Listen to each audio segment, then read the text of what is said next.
The simplest diet for fighting belly fat: cutting calories.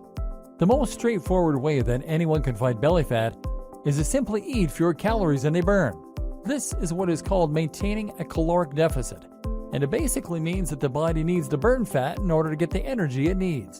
The body is constantly burning energy, not only to allow it to engage in various activities such as walking, jogging, or thinking, but also to allow it to simply stay alive. That is to say, that you need to burn energy for the most fundamental of human bodily functions such as blinking and breathing. If you are constantly eating, then you are constantly supplying your body with the sugar that it needs. This will remain in the blood until the body is able to use it to power whichever movements are necessary. Failing that, the body will look to stores of glycogen which is kept in the cells. It's only once both of these energy supplies run short that the body then needs to start looking elsewhere. That is when it starts to burn fat. How to measure and maintain a calorie deficit. If you want to measure and maintain a calorie deficit, then you need to first calculate how many calories your body burns in a given day. This means looking at the number of calories that you burn while active, called your basal metabolic rate, and then looking at how much exercise you do on top of this, making your AMR or active metabolic rate. There are plenty of different calculations out there for getting a rough estimate of these numbers. Ultimately though, it is actually more effective in most cases to try and work this out using a fitness tracker.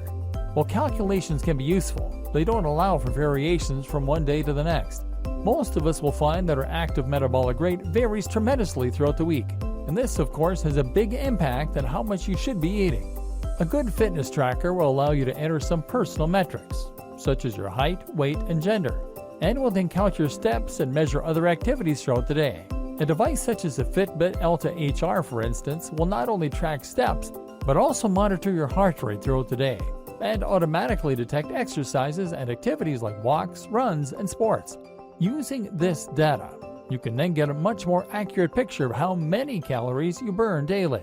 From there, you can start calculating how many calories are going in.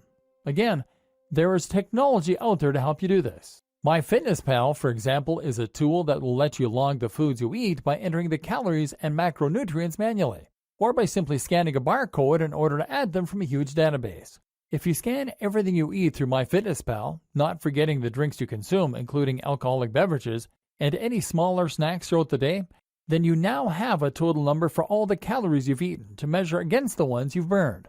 Now all you need to do is to plan your day so that the number of calories coming in stays lower than those going out. Let's say that you've burned 2,300 calories, and you've eaten 2,200. You can either stop there, or you can try and do some more exercise in order to burn more calories. Either way, you need to keep the first number higher than the second one. If you can do that, then you will burn fat. It's that simple, and it has to work, because there's no other source of energy for your body to get fuel from.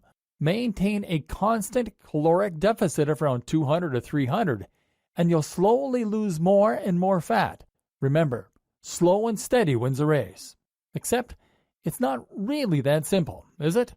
For starters, there are the kinds of foods you're eating, the nutrients. Then there is the matter of your metabolism and, life. Maintaining a caloric deficit seems simple and flawless on paper, but in practice, it is too simplistic. Over the next few videos, you'll discover why, and you'll find out how to strike that happy balance that will result in guaranteed fat loss. A little about targeting. Before I go any further though, I should first address a concern you may have. After all, wasn't this supposed to be a video course about burning belly fat specifically? How does maintaining a caloric deficit guarantee you'll lose your gut? Women might even be worried they'll lose weight from places that they wanted, like their breasts. As some of you may already know, this does not guarantee you'll lose your belly. That's because nothing can guarantee that you'll lose your belly.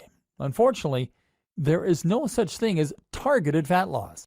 That is to say that you can't choose which part of your body you want to improve the looks of and then conveniently blast fat from there. The order in which fat is lost from your body is actually genetically predetermined, and it's impossible to change. Some people will lose weight from their guts first, and those people are very lucky indeed. Other people might lose it from their arms first.